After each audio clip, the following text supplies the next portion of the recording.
La question du financement des élections, largement abordée à l'entame de l'émission, mais s'agissant finalement de ces financements des élections, les budgets de la Commission électorale nationale indépendante pour cette année des 624 millions de dollars américains. À la fin du mois d'août dernier, le gouvernement avait déjà déboursé 238 millions de dollars américains. Comment évaluez-vous ces taux de décaissement? Non, tout d'abord, c'est tout en remerciant le gouvernement de manifester de bonne volonté, mais c'est le décaissement est lent. Le processus de décaissement est lent et ça impacte toujours l'exécution de la fête de route de la CENI qui a été publiée le 6 mars 2022 et aussi le plan de décaissement n'est pas respecté par le gouvernement. Là, ça doit passer par le ministre du Budget, le ministre du Budget envoyé au ministre des Finances.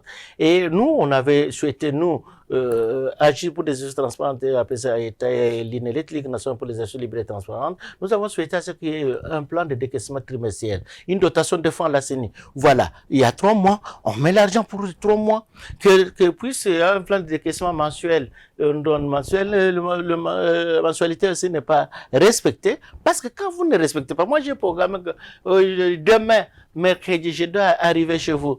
Objectif 2023, vous me donnez, moi je dois sortir pour aller dans Kwamutu, quand bien même il y a des problèmes là-bas.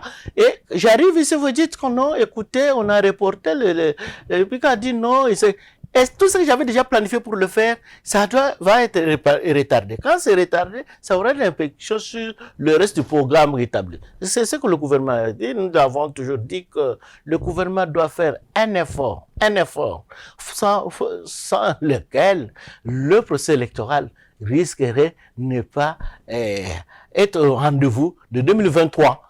Là, de manière succincte, quelles sont vos recommandations? Nous disons que le plan de décaissement puisse être régulier, puisse être respecté et régulier. Et à notre niveau, nous voulons qu'il y ait un plan de décaissement trimestriel, pour ne pas dire semestriel, trimestriel, que le gouvernement disponibiliserait le fonds à la disposition de la Commission électorale nationale. Parce qu'on travaille sur base de schéma critique des élections et sur base de deux délais critiques et délais compressés. Avec tous ces 2 délais, CENI et entre le marteau et l'enclume, et on doit faire le miracle. Faute de quoi, s'il y a moins d'erreurs et de dépassement du délai, nous risquons, madame, de nous retrouver en 2024 et le glissement serait au rendez-vous. C'est que la plupart des gens évitent et nous pensons que le gouvernement doit faire un effort comme il est en train de le faire